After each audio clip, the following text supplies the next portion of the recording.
Hello everyone, কেমন আছো সকলে? আশা করছি সকলে খুব ভালো আছো, সুস্থ আছো। পল্লবী স্টাডি ব্লগে নতুন আরও একটি ভিডিওর সঙ্গে সকলকে জানাই ওয়েলকাম। আর এখন দেখো মোটামুটি একটু বেলা হয়েছে, কিন্তু আকাশটা দেখে মনে হচ্ছে যেন একদম ভোরের আকাশ, মেঘলা কুয়াশাচ্ছন্ন।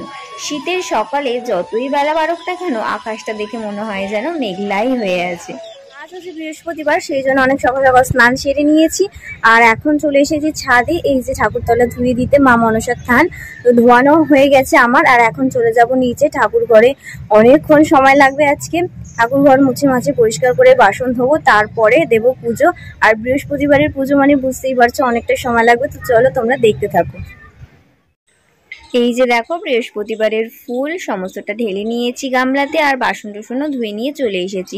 ঠাকুর ঘর মোছাও কমপ্লিট। এখন এবারে মহাদেবকে স্নান করিয়ে দিচ্ছি। দেখো মহাদেবকে স্নান করিয়ে তারপরে সমস্ত ঠাকুরকে সুন্দর করে ফুল দিয়ে সাজিয়ে দেব। তো চলো তোমরা দেখতে থাকো। এই যে দেখো এখন মা লক্ষ্মীকে মালা দিয়ে দিচ্ছি। আজ তো বৃহস্পতিবার, মা লক্ষ্মীকে তো সুন্দর করে সাজাতে হবে, তাই না? তো বৃহস্পতিবারে বেশ সুন্দর করে গুছিয়ে পুজো দিতে আমার কিন্তু খুব ভালো লাগে। আর বৃহস্পতিবারে আমি কেমন করে পুজো করি সেটার সম্পূর্ণ ব্লগ তোমাদের সাথে একদিন শেয়ার করেছিলাম। যদি কেউ না দেখে থাকো, এই ভিডিও ডেসক্রিপশন বক্সে লিঙ্ক দিয়ে দেবো, তোমরা চাইলে সেখান থেকে দেখে নিতে পারো বৃহস্পতিবারে কীভাবে কী দিয়ে আমি পুজো করি।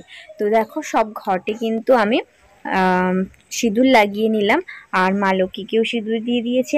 এখন প্রথমে পান সুপারি দিয়ে দিলাম, তারপরে দূর্বা, ফুল, বেলপাতা এগুলো দিয়ে দিলাম। আর এখন সব ঠাকুরকে দেখো ফুল দিয়ে সুন্দরভাবে সাজিয়ে দিচ্ছি।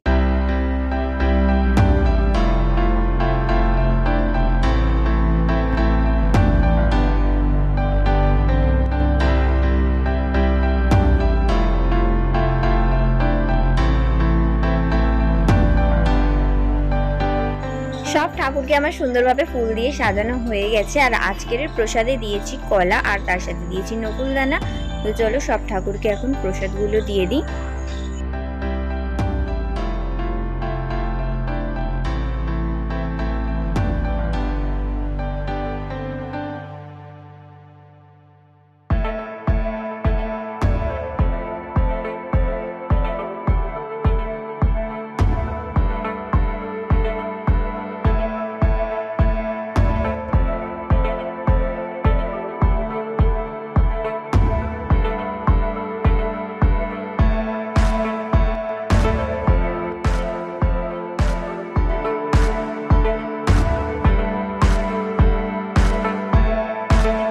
ঠাকুরকে ধূপ আর প্রদীপ দেখানো আমার হয়ে গেছে। আর এখন আমি মা লক্ষ্মী দেবী পাঁচালি পরে নেব। পাঁচালি পরলে তবেই কিন্তু আমার বৃহস্পতিবারের পুজো সম্পূর্ণ হয়। পুজো দিয়ে এখন চলে এসেছি নিচে, এই মাত্র সবে এলাম, প্রায় 1 ঘন্টার কাছাকাছি তো লাগলোই পুজো দিতে। আর এখনো পর্যন্ত বিছানা গোছানো হয়নি, কারণ যখন আমি স্নান সেরে পুজো দিতে গেছি তখন আমার ছেলে ঘুমাচ্ছিল বিছানার মধ্যে, তো সেই জন্য আর বিছানাটা গোছানো হয়নি। এখন বিছানাটা গুছিয়ে নেব। আর আজকে ঘরে আসতে একটা নতুন ফার্নিচার, কি ফার্নিচার তোমরা সেটা দেখতেই পাবে, ভিডিওটা দেখতে থাকো। তো আসছে সেটা তোমাদের অবশ্যই দেখাবো। আর এখন চলো একটু বিছানা গুছিয়ে নিয়ে তারপরে টিফিন করে, প্রচন্ড জোর খিদে পেয়েছে, মানে পেটে একদম চুচু দৌড়াদৌড়ি করছে। তো চল। আমার সোনাটাকে স্নান করিয়ে সাজুগুজু করিয়ে কমপ্লিট করে এখানে বই নিয়ে বসিয়ে দিয়েছি। আর আজকে বেশ মেঘলা মেঘলা হয়ে আছে আকাশটা, সেই জন্য দেখো জ্যাকেটটাও গায়ে দিয়ে দিয়েছি, কারণ বেশ ঠান্ডা ঠান্ডা লাগছে। আর এই দেখো এখন এখানে চলে এসেছে কি বলো তো, ম্যাট্রেস। তো এই ম্যাট্রেসটা এসেছে মানে তোমরা বুঝতেই পারছো কি ফার্নিচার ঘরে আসতে চলেছে। আর এই ম্যাট্রেসের হাইটটা এতটাই ছিল যে দরজা দিয়ে ঢোকানোটা খুবই প্রবলেম হয়ে যাচ্ছিল। তো দুজন মিলে ধরে কোনো রকমে ঠেলে গুতে আর কি ঘরের ভিতরে ঢোকানো হয়েছে, দেখতেই পাচ্ছ। আর বাবা মায়ের ঘরে এই যে তক্তপোষটা ছিল এটা কিন্তু ভেঙে গেছে, মাঝখানের দিকে নড়বড় নড়বড় করছে, ইট দিয়ে তো রাখাই ছিল, দেখতেই পাচ্ছ। তো সেই জন্য শ্বশুরমশাই একটা খাট বানাতে দিয়েছিলেন। তো সেই খাটটা আজকে আসার কথা, মানে আজকে ফিটিং হবে আর কি ঘরে। তো দেখো তক্তপোষটা ফাইনালি বাইরে বের করে দেওয়া হয়েছে, আর সমস্ত জিনিসপত্র বের করে দেওয়া হয়েছে। এগুলো কোথায় রাখা হবে জানি না, মানে খাটের তলায় এগুলো সমস্ত রাখা ছিল। আর এখন কিন্তু খাটটাও চলে এসেছে আর তক্তপোষটা ওপরে দোতলায় রেখে আসা হয়েছে। এই যে দেখো একটা স্টিলের খাট বানাতে দিয়েছিলেন, তো সেই খাটটা আর কি ভ্যানে করে সমস্ত খোলা খোলা অবস্থায় আর কি দিয়ে গেছে। এখন এবারে মিস্ত্রি এসে সেটাকে ফিটিং করে দিয়ে যাবে। তো যখন ফিটিং হয়ে যাবে সমস্তটা তোমাদেরকে দেখাবো কেমন লাগছে, তোমরাও কিন্তু অবশ্যই কমেন্টে জানিও। আর এখন আমি রান্না বান্না করছি, চলো দেখো। আজকে দুপুরে রান্না করেছি ভাত, আর এখানে পুঁই মিটুলি আর ওগুলোকে কি একটা শুকো বলে, ওই শুকো দিয়ে হচ্ছে একটা চচ্চড়ি করেছি।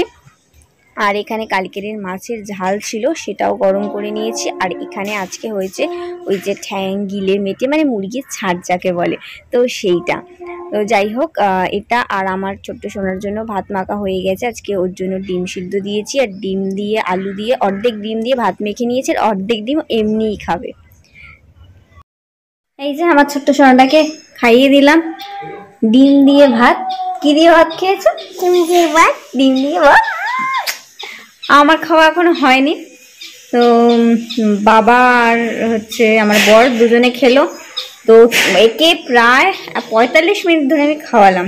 তো ওদের খাওয়া হয়ে গেল, তারপরে যে মা আর আমি খেতে বসবো, সে তখনও খেয়ে যাচ্ছে। সেই জন্য মাকে বললাম তুমি বসে যাও, মা খাচ্ছে এখন, মা খেয়ে উঠলে ওকে ধরবে আর তারপরে আমি খেতে বসবো। আর আমার বর হচ্ছে আজকে তো বললামই নতুন ফার্নিচার ঘরে এলো, তো খাটটা এসেছে, তোমাদেরকে তো তখন দেখালাম, মানে সমস্ত কিছু জিনিসপত্র রেখে গেছিল। তো এখন মিস্ত্রি এসেছে, মানে খাটটা ফিটিং করছে। তুই কি বাবা করছিস? তো খাটটা ফিটিং করছে, তো সেখানে আমার বর রয়েছে, তো দুজন এসছেন আর সাথে আমার বর, তিনজন মিলে করছে। চলো তোমাদেরকে একটু দেখাই কি হচ্ছে। তো ওটা ফিটিং করছে বলে আর ওকে ধরতে পারলো না। তো ফ্রেন্ডস, এখন মিস্ত্রি কাকুরা দেখো খাট ফিটিং করতে চলে এসেছেন, আর অর্ধেকটা কিন্তু ফিটিং করা হয়ে গেছে, তোমরা দেখে বুঝতেই পারছো। আর এই যে দেখো সমস্ত যন্ত্রপাতি, আর ঘরটার অবস্থা তো একদম বেহাল হয়ে আছে, মানে যতক্ষণ না খাট ফিটিং হবে ততক্ষণ কিছু গোছানো যাচ্ছে না, মানে কিছু সরানোরও মানে পজিশন হচ্ছে না, সব জড়ো করে করে রাখা রয়েছে। তো এই যে দেখো এই কাকুটা আর কি খাটটা তৈরি করেছেন, আর উনি মাপ নিয়ে নিয়ে আর কি প্লাই বসাবে বলে এখন মাপ নিচ্ছিলেন। চলো ফিটিং হয়ে যাক, তারপরে তোমাদেরকে দেখাচ্ছি। তো ফ্রেন্ডস, ফাইনালি নতুন ফার্নিচার ঘরে। তো কেমন লাগছে খাটটা অবশ্যই কিন্তু কমেন্টে জানিও। আজকের ভিডিও এতটাই, ভালো লাগলে অবশ্যই একটা লাইক করে দিও, যারা চ্যানেলে নতুন সাবস্ক্রাইব করে পাশে থেকো। দেখা হচ্ছে নতুন একটি ভিডিওতে। টাটা।